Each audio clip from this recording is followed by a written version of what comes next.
bring back old battle passes. Hey, howdy, how's it going? My name is Bennjipie, and this is a conversation that I wanted to talk about for quite a while, but I wanted to wait a little bit because Epic had made a major change going into this most recent season of Fortnite that sort of stirred the pot on this subject. The current Battle Pass and Battle Passes going forward are going to be able to be resold after about 18 months or something like that. All of the cosmetics present in the Battle Pass will be able to come back and be resold in the item shop and stuff like that. This is great. If you're someone who sees this as a negative or you think that this ruins Fortnite or something, I don't get as to why you feel like that, especially if you're watching this right now as it just came out, because this is a change for newer players in the future. This isn't a change for us exactly. Items being rare is a very important thing to the Fortnite community, or at least to some members of it. And I can get behind why there is value in these items that are rare, but I think items not being allowed to come back because they are rare is getting a little out of hand. Epic Games uses FOMO to get people to buy pretty much anything in Fortnite, whether it be battle passes or just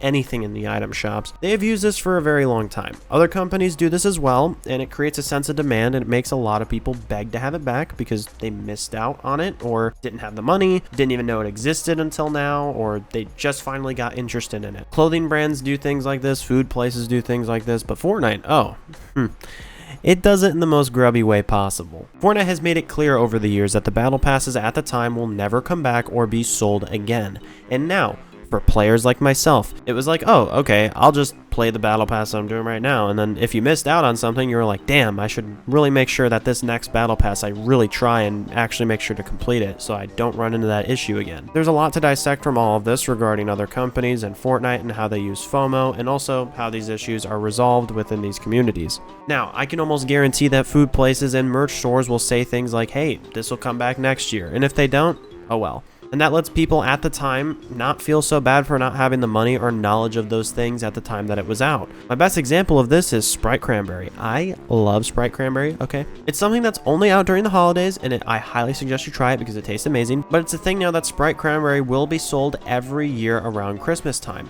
And this is good. It creates demand for people like me who enjoy it, and we buy it once it's out. Because if you didn't know, sometimes there's people who get very sick of getting the same thing like over and over, whatever. I don't know. It's kind of weird. But not me. I enjoy consistency in my day-to-day, so don't get it twisted. Now for Fortnite, when it comes to the item shops, especially during Chapter 1, there was a lot of people who really did not want a lot of the items to come back due to their rarity at the time. I'll show a few of them on the screen. I don't remember all of the names. People considered these items to be rare because it was during Season 1 to 2, Christmas and Halloween especially. Then later on, Epic dropped these items in the item shop. The Candy Axe, Red Knight, Nogops, the Gingerbread People, these are all resold again. There was one exception out of all of these items though. Purple Skull Trooper and Pink Ghoul Trooper. I have to really focus on what I'm saying here because I always get those names twisted. When they came back to the item shop, people who had purchased it originally were given an alternative style, which is the pink and purple. And then there was this weird skin with the hat that's been out since Chapter 1. And there's also the scythe that was sold with the Skull Trooper, so I don't understand that. And those weren't given OG styles either, they just came back out and that was it. And we've also seen things like different versions of skins like Renegade Raider where it's a different theme or something like that, so it's basically just a reskin. I'm saying all of this to sort of give you an idea of what Fortnite has been doing for a long time. We have one last thing though, collab skins. Now, there are hundreds that were sold in the item shop that because of deals and, stuff not being re-signed, like agreements and all that, they just weren't ever brought back. But there are a bunch that are bound to battle passes. This is a mouthful, but here's a bunch that people won't ever be able to get back if they started playing Fortnite today. Peter Griffin, Iron Man, Spider-Man, Indiana Jones, Darth Vader, Spider-Gwen, Deadpool, Superman, Rick from Rick and Morty, Mandalorian, Predator, Lara Croft, Neymar Jr., Aquaman, Doomslayer, Carnage, Doctor Strange, Gugimon, I don't know who the fuck that is, Geralt, Eren Yeager, Ahsoka, Optimus Prime, and Solid Snake. There's also people like Kabi Lame and other characters that I didn't mention, but you get the point. Fortnite has also went through the effort of selling different versions of those skins like the Eye Patch Wolverine, Tom Holland Spider-Man, Doctor Doom, and Iron Man from a player who has a lot of these items that are OG. Just bring them back. From a business perspective, this would give Epic a lot of money. And I don't know if somehow there could be like a lawsuit or something because of this, but you kind of sign, you know, like terms of service and all that stuff. So you have to play in order to sign it. So I don't know. You could do different styles of skins if you really wanted to, like the Ghoul and Skull Trooper, but even then, why would you? That's a lot of time for almost nothing, but just a little bit of respect. You are pleasing a very small audience of players compared to the larger audience that would be putting the money into those battle passes. The reason why bringing back old battle passes is even an idea is because of Halo Infinite of all games. It's done this very thing. They made it so that you can buy battle passes and complete them whenever, and if you missed out on being able to buy them, you can buy them later. This automatically is just a win-win. You make a lot more people happy by doing this, and you make more money and earn more respect as a company. There are also a couple alternatives to this that I've thought of. You can make it so that collab skins are brought back to the item shop and sold at a regular price, but even then, Epic removed rarities from the item shop and the locker, so this kind of means that they'll just set the prices higher than what they should have been. You could also make it so that people who had played during these seasons or had not finished it can pay to be able to do it again. That's a random thought though. If you guys have any ideas, just let me know in the comments. You guys probably have something way smarter. I only thought of a couple. You guys have probably thought of a million already. And now we have a segment that I would like to call, Jesus Christ, the Fortnite community is toxic. The main topic of discussion is this comment right here. You can read it for yourself, but I will be reading the main point of it. Someone had said that they missed some battle passes because they were battling cancer in the hospital, and a no-life loser had said, lol, you just had to play to get it. Cancer isn't an excuse. There is a chance that this is a fucked up joke from both sides, and there's also a chance that I would bet on that this guy's just a piece of garbage. This is the side of the Fortnite community that is very much disgusting, needs to take a breather, and just, you gotta relax, okay? If you are a casual player and you haven't really played that much Fortnite, but you really wanted some of those old skins, or you just enjoy Fortnite and want more to grind, there is no issue with those old battle passes and things like that coming back. There is the argument that it's just pixels, and that works both ways in this conversation, but it really is not hurting anyone for having old battle passes come back, or, you know, collab skins as well. Then you have someone like Clark. He actually recently commented on one of my videos, which is cool, but when you read it and you kind of think about it, you sort of get a little bit confused. It doesn't make sense, at least to me. We will get into that comment in a minute, but in Clark's own video talking about battle passes returning and why they shouldn't, he brings up a couple things that I will show clips of. Let me give you an example of a character that was a battle pass exclusive that I know will come back to Fortnite at some point in a different way. By now, it's pretty clear that I'm a huge Transformers fan, and having Optimus Prime in the battle pass was one of the coolest things for me. However, I will admit that for other Transformer fans that might be coming to Fortnite for the first time, it does suck that they won't be able to get the leader of the Autobots until Epic makes a new skin. However, when I saw the Optimus Prime that we were getting in the battle pass, I knew that that was not the best version of that character. There are way cooler versions of Optimus Prime that Fortnite can release, and on top of that, they'd be dumb not to. Optimus is a character that's kind of like Spider-Man in the sense that there are thousands of different versions of him. I am not joking. The amount of Optimus Primes that exist are actually insane. Now, I can understand exactly where he comes from when it comes to this thought process, because yes, for a lot of characters, there are different versions of these characters that exist. The counter argument or point or whatever that I'm trying to make is that, well, the Battle Pass versions of them always have a very specific look, a very specific design. That design couldn't just be reiterated or put back. An example of this being Spider-Man in the Battle Pass and Tom Holland's Spider-Man in the item shop. And also the Zero War Zero Spider-Man or whatever. I think that's more on the Fortnite side in comparison, but also sold in the item shop. All three of these look incredibly different with different built-in emotes and styles and things of that nature. And on top of this, the Spider-Man from the Battle Pass looks closer to the comics and also has different styles that we've never seen before on any other Spider-Man. The same applies to Deadpool and Wolverine. Both have a version of them now that is just in Fortnite that is closer to comics, and you have a version that is closer to the movies. They are slightly designed a bit differently, Wolverine being more noticeable than Deadpool, but the Battle Pass is closer to comics, in my opinion at least. It just feels a little bit more clear, and the ones in the item shop are just, I don't know, whatever. And once again, they've already done something like this with Spider-Man, but Clark, it's not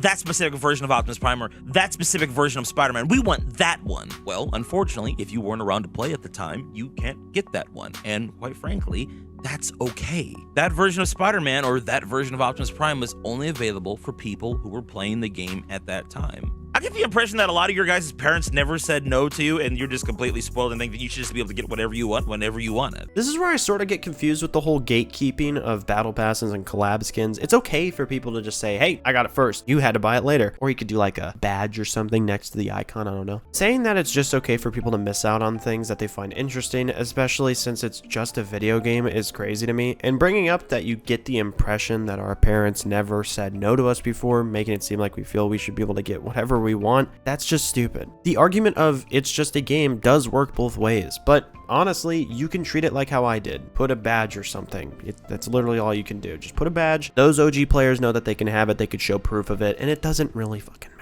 And while they get their badges, the newer players can just be happy that they got the skin now. In terms of something like Sprite Cranberry, we know that it'll just come back next year, and people who missed out will just be able to experience it next time. Then there's the lane of Pokemon cards or trading cards, where, yeah, it would make the value of those cards go down if they could just be recreated every single time that someone wanted, like, the same thing or whatever. I don't exactly mess around with Pokemon cards or anything like that, though. But the difference here is that they don't do that, and I don't think they really ever have. And if they have, it's been like a recreation, different edition. You can't recreate the first generation 1 Charizard that has existed since it first came out. There's only so many of them, and some of them have probably been, like, burned and stuff like that, you know, like, we never know. But the difference here is that you can sell cards on eBay and things like that, and you could get scammed, but that happens with Fortnite. But you're not supposed to sell your account. That's against all their stuff. You can't do that. Now, Clark did come up with the idea of saying, hey, why don't they just have a marketplace like how they have, and this is just my comparison, to like something like Rainbow Six Siege now. It sort of can be plausible to do that, but then I feel like a lot of the skins will just be extremely overpriced. Like Black Knight or emotes will just be like $1,000 something, and it's like, yikes, that's not probably like a 200 cap or something. Like there has to be a market cap. But yeah. Let's say you concede that point. Let's say you agree with me. You say, all right, Clark, fine. The old skins should never come back, but for any battle pass moving forward, they should never have a single collab in them again. In my opinion, collabs are the main driving force on why a lot of people are purchasing battle passes now. And that makes Fortnite's player base do one of two things. You either have to grind out the battle pass, which makes you play the game longer, or you have to spend more money on the battle pass initially to get what you want. And if I'm being completely transparent with you guys, the only people that ever have a problem with this are people that have no self-control. Yes, of course. It makes total sense to say that people just have no self-control, and that is the only reason that they hate FOMO in Fortnite. Like I had brought up before with the whole battling cancer thing, Clark is easing more into that area. It's just better for casual players who, example of like a place that they could work or whatever, they're a truck driver. They don't have time to play Fortnite, but they love the game. There is no harm in bringing back battle passes and allowing those players, and just anyone, to be able to get those old things because they missed out, because they have other things to be doing and other responsibilities. But all right, enough of the clips. Clark just kind of seems like a bit of a farmer.